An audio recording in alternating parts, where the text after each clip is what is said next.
Hi everyone, welcome to Adventures with Raven and Rowley. I'm Raven, and this is Rowley. This is Rowley. This is my Rowley. A few years ago I started this channel. During that time I was living in a fifth wheel RV. I've lived in an RV, a Class A, and then a fifth wheel for a total of 5 years. There's a playlist. Until about a month ago, I've lived 11 months in the Mojave Desert in Nevada in a self-converted 6x12 cargo trailer. And you can see the playlist for that trailer conversion right here. Last week I took you to New Jersey with a little New York on the side, you know. This week I'm going to talk about how it feels to live without the mountains, comparing the city and the desert, the life of both.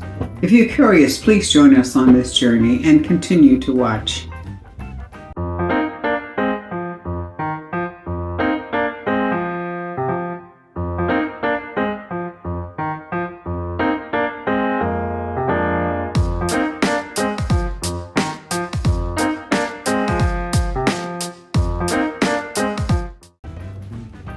I've lived in poverty most of my life. It doesn't mean I didn't work hard or anything, or it didn't work, you know. It just means that's the way it was, you know. Most of my kids' life I was a single parent, but that's not their fault. During my generation, because I'll be 80 this year, during my generation women didn't work. If they did, it was for pin money, and that was kind of tolerated by the men. And of course you had to work in your husband's business or whatever, you know, doing the books or cleaning or whatever. But you never could be part of the business, nor could you earn real money. So as a result, women didn't get paid as much, nor were we even recognized as valuable. Women were thought of as too emotional because we had periods and things, you know, and we cry, and not really smart, you know. We're not smart enough to learn anything, math, science, mechanics, tools, anything, you know, except that we were allowed to raise children because we instinctively knew that, so we weren't smart enough to know how to do that either. But that's okay.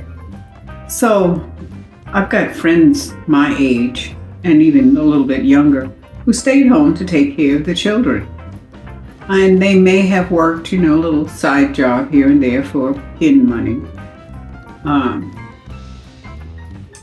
So they only get like $500 a month in Social Security because they didn't work. Of course you couldn't work, but they didn't work. They stayed home to take care of their kids, and their reward for that job is $500 a month in Social Security to live on for the rest of their life, you know. Do you wonder why the birth rate is going down? You know. So I'm sitting in the middle of New Jersey, in the middle of a city.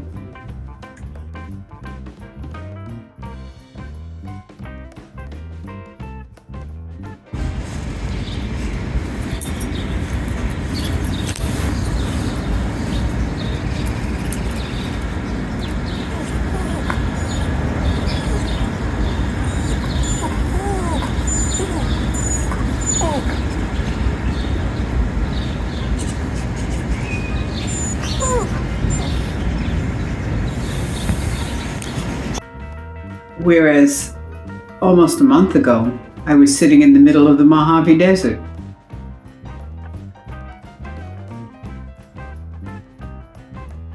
The mesquite is blooming this morning.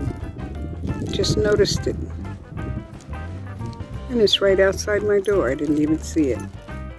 Isn't that cool? Look at that. Isn't that beautiful?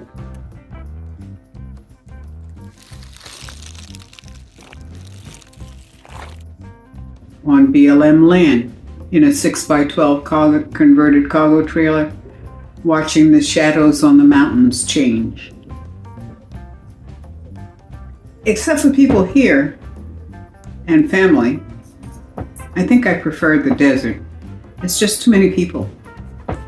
It's too much energy, too much freneticism, too much of too much, you know. And I'm just not ready for it anymore. I'll be 80 this summer. I don't feel 80, but the number keeps jumping up in my head, you know. And I'm just not ready for it.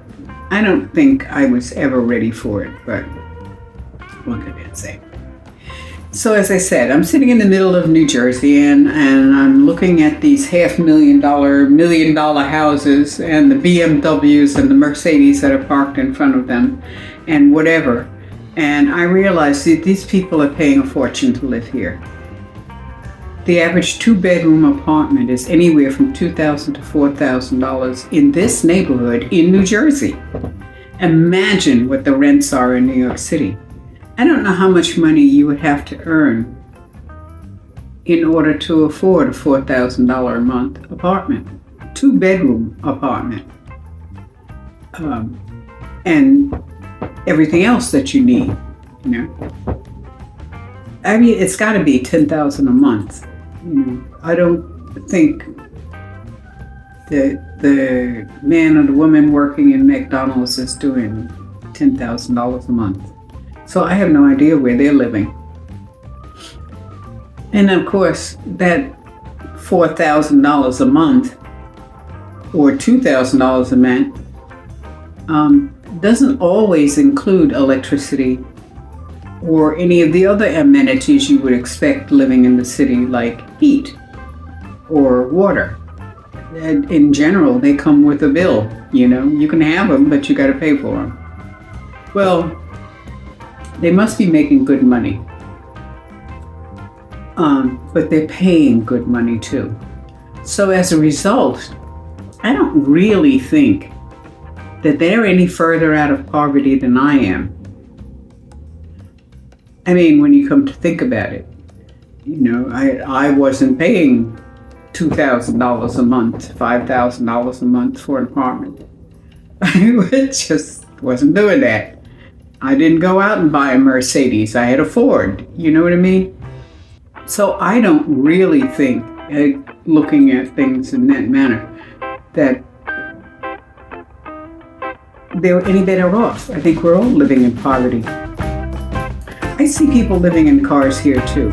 I think it's because I lived out in the desert on BLM land and that I met so many car dwellers and van dwellers and truck dwellers that I can recognize them on the street. It's amazing because I would never have paid attention before. It's just little things, you know. They're very discreet, but it seems to be once you know what to look for, you know what to look for, you know.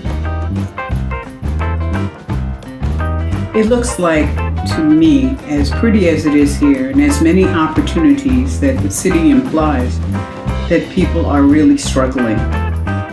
I think everyone is struggling, except maybe the top 1%. And they're probably struggling to get more, you know. I see people striving for all kinds of stuff, mostly stuff, too, you know, it's a shame. I don't think I would come to this conclusion if I hadn't been out in the desert and living in the Mojave, that people are really struggling. Everybody is struggling.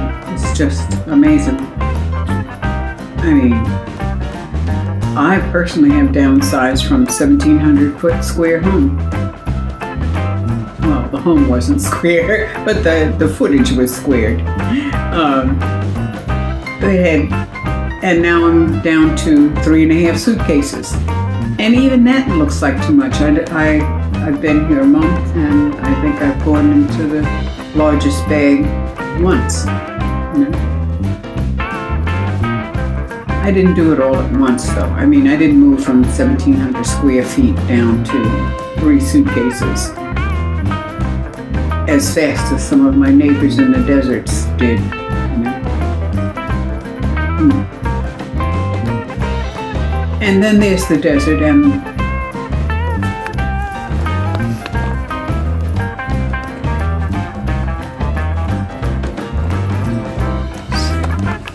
look at the size. You can see the size of my hand, the size of these thorns. Look at the size of the thorn. I can't even, this is the bottom. I can't even get to the bottom of it. It's 2 inches. I think that thorn is 3 inches. Beautiful. Pretty. These colors will come up on this camera. So that you can see how beautiful they are.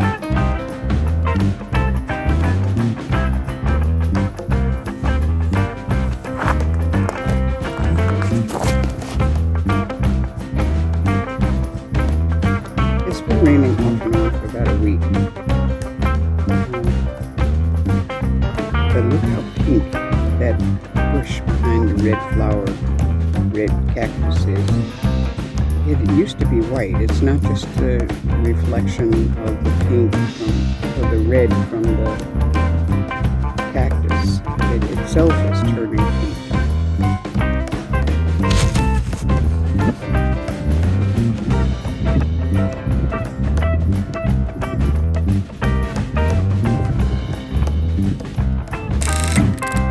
Snow.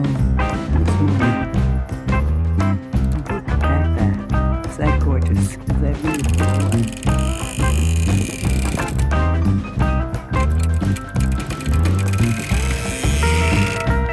and there's concrete. I mean, talking about the dirt, for instance, I don't think anyone here ever touches the earth, except for the few people who garden.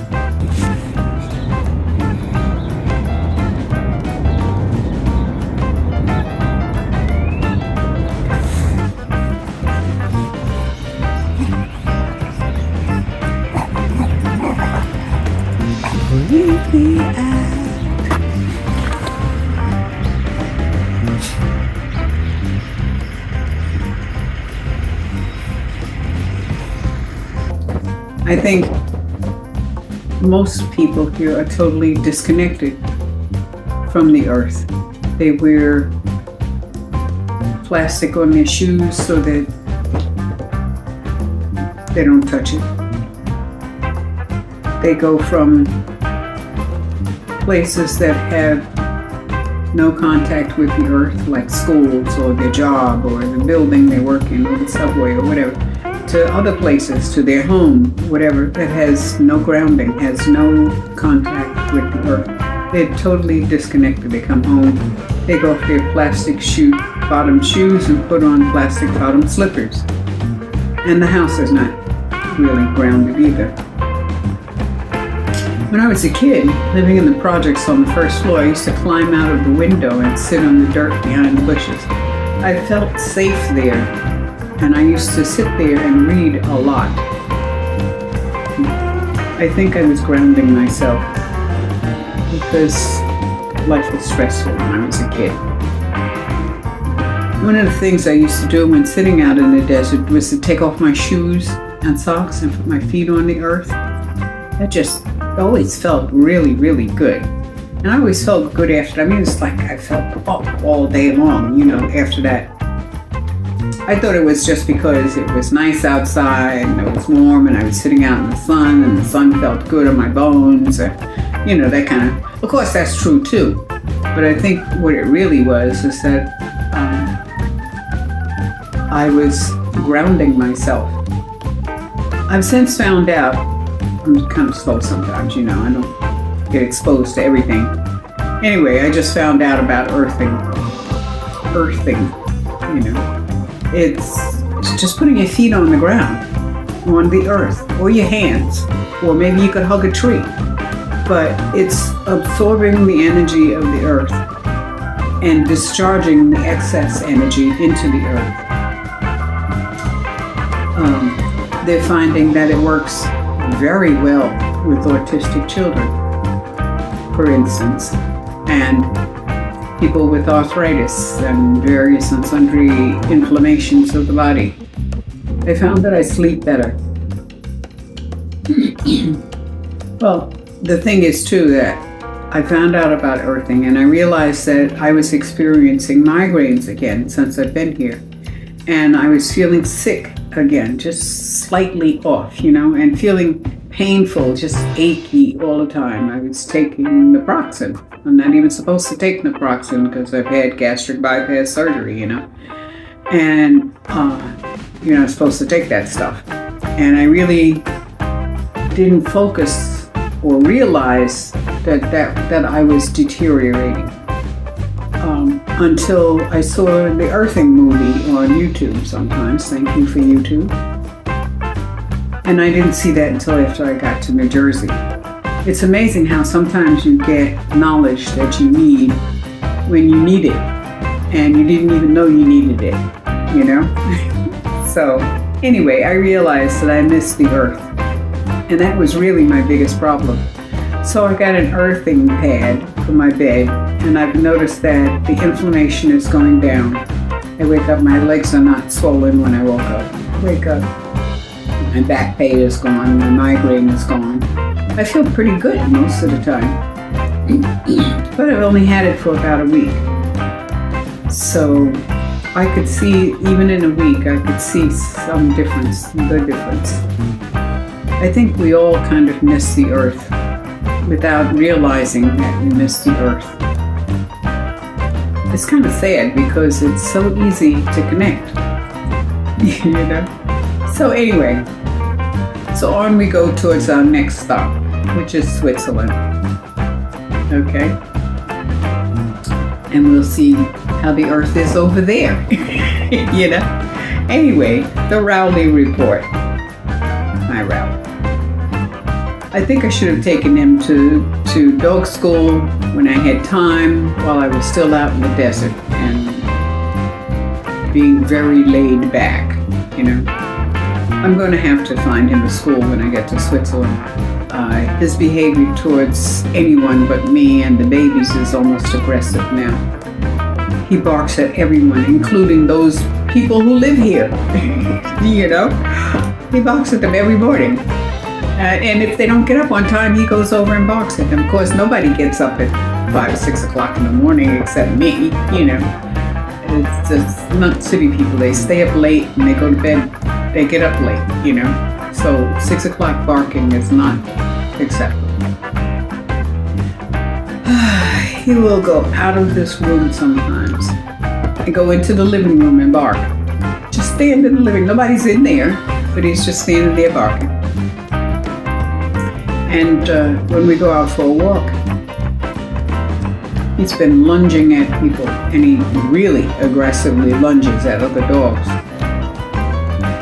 But at the same time, he comes and he sits on my lap. And of course, he's going to make a flyer out of me because all this week, for the last month, he's been on my lap. As soon as I sit down, there's 20 pounds on my lap. He used to sit next to me like he's doing right now, but I don't know. I think he's trying to protect me. I think he's upset because he has anxiety too, and there's a lot of change. But I don't know. So, trials and tribulations, how it goes, right? So anyway, my boy is a good boy. Please subscribe and share my videos, okay? Our videos. Please also check the like icon. Click the like icon and the notification bell so you can know next time I put out a video. And thanks for watching. Take care of you and yours, and blessed be. Somebody must have came into the house.